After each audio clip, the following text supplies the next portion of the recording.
Hello राणी, ये ना यार लवकर. किती दिवस लावणार आहे तू? घरी येऊन काय करू?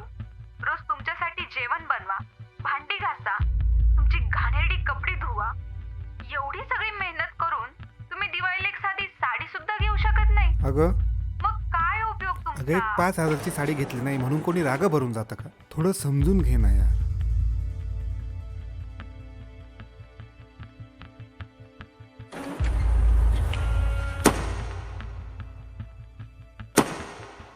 आयुष्यभर समजूनच तर घेत आले तुम्हाला.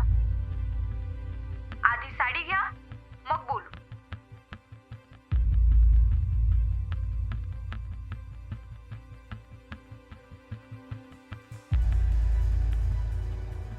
हॅलो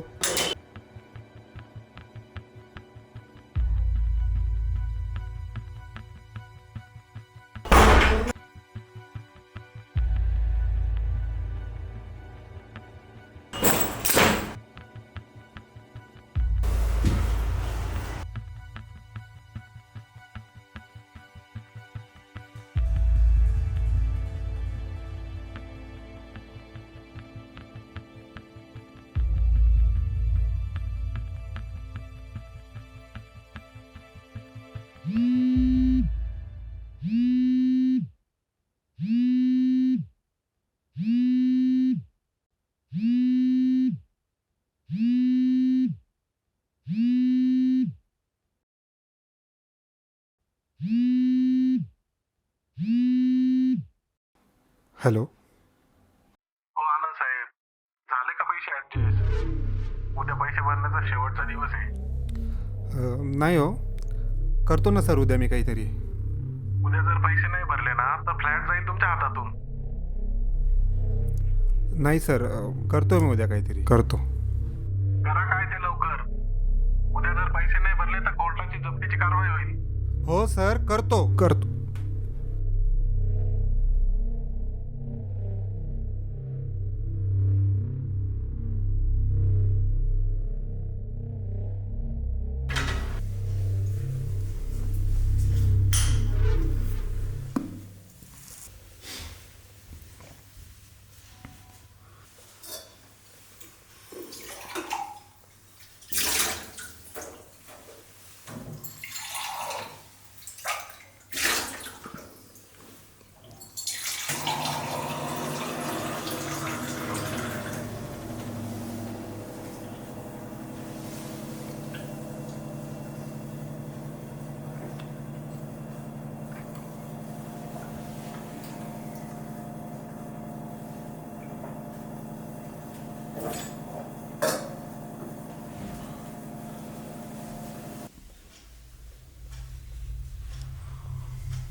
आई घाल्याने ब्लॉकला टाकला वाटतं.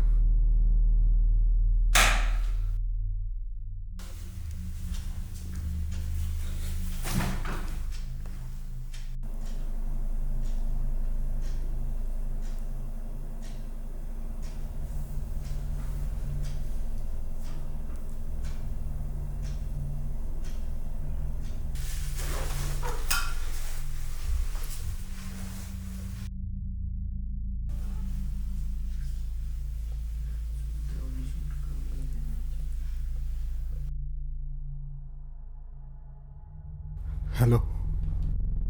हॅलो, कशाला एवढा रात्री फोन केला? अरे प्रदीप, माझे 2 लाख रुपये दे ना. किती वर्ष झालेत यार, ना आता गरज आहे. तुला सांगितलं ना नाही मिळणार. काय सारखा सारखा भिकाऱ्यासारखे कॉल करतोय? नीट काम कर, भीक नको मागू. अरे माझेच पैसे मागतोय, तुझ्या बापाचे नाही मागत आहे. फालतू बडबड करू नको. ठेव फोन आणि पुन्हा मला फोन नको करू.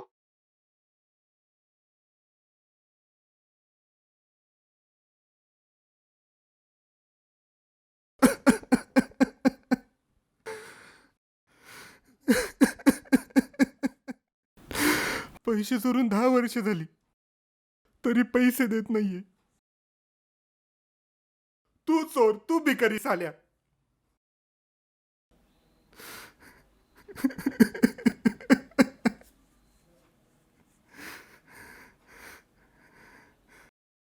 आता काय करू? कुठून पैसे आणू? बँक अजून थोडा वेळ देईल का? फोन करून बघतो. नाही, नको.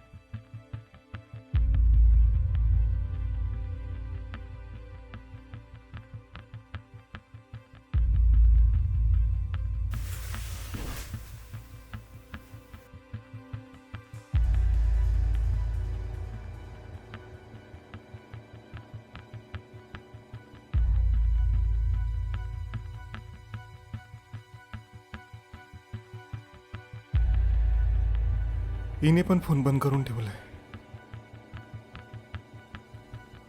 पुढच्या महिन्यात ओव्हर टाइम सुरू झाला की थोडे जास्त पैसे येतील, तेव्हा घेतली असती ना साडी. एवढं काय लगेच घर सोडून जायची गरज होती?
मी आनंद.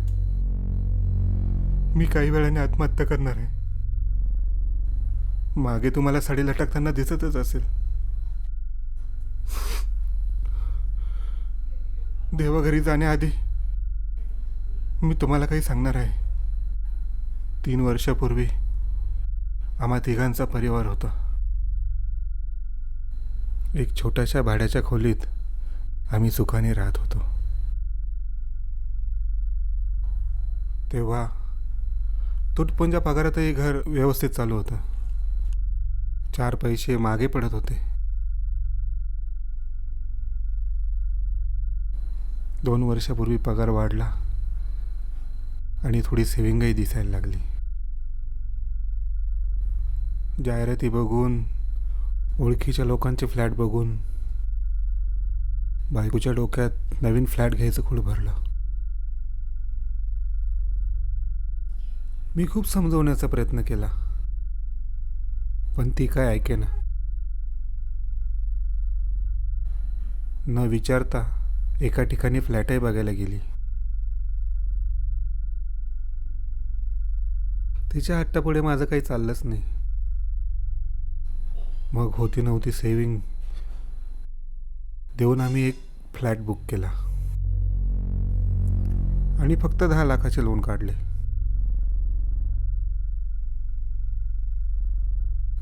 पहिले काही पगारापुढे लोन EMI फार छोटे वाटत होते.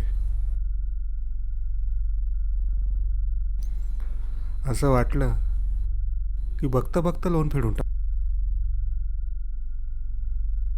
पण अचानक मेडिकल खर्च आला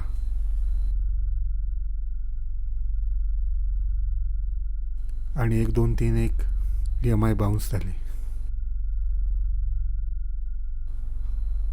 सुरुवातीला एवढंसं वाटणारं कर्ज आता डोंगर एवढं वाटू लागलं.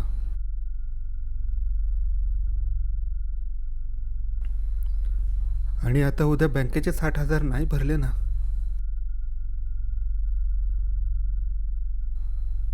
हा फ्लॅटही जाणार.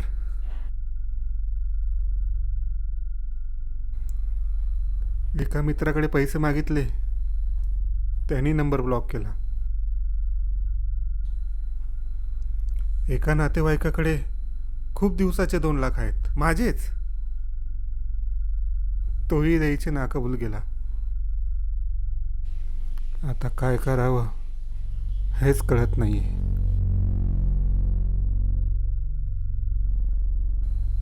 फ्लॅट हातातून गेला.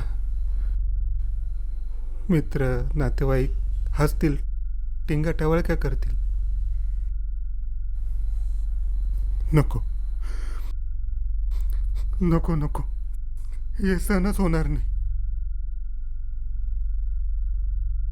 त्यापेक्षा स्वतःला संपवलेलंच बरं.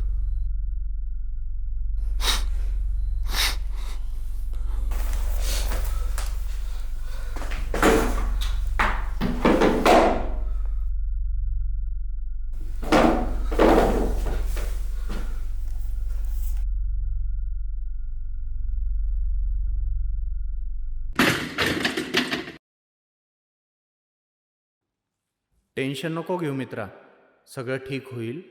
हे माझ्याकडे 15,000 रुपये आहे. तुझं काम करून घे आणि जमेल तसे परत कर. देऊन टाका ना त्याचे पैसे.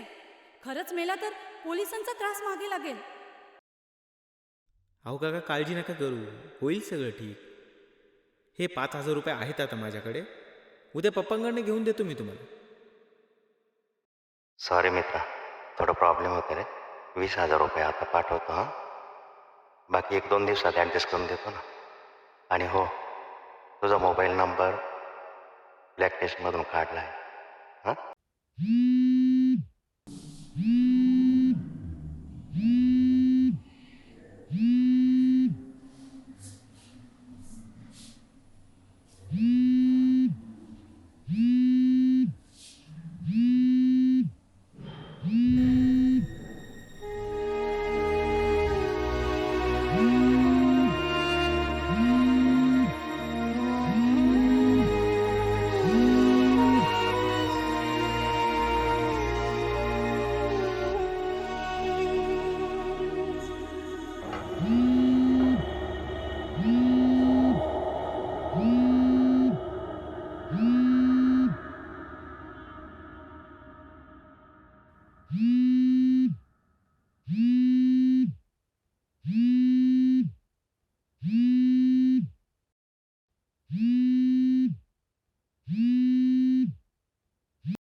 काय करताय आनंद साहेब? तुमच्यामुळे माझी कालची रात्र फार टेन्शनमध्ये गेली हो. असं आत्महत्या वगैरे करू नका. हवं तर माझ्या वतीने 2 महिन्यांचे पैसे भरण्याची मुदत वाढवून देतो. हं?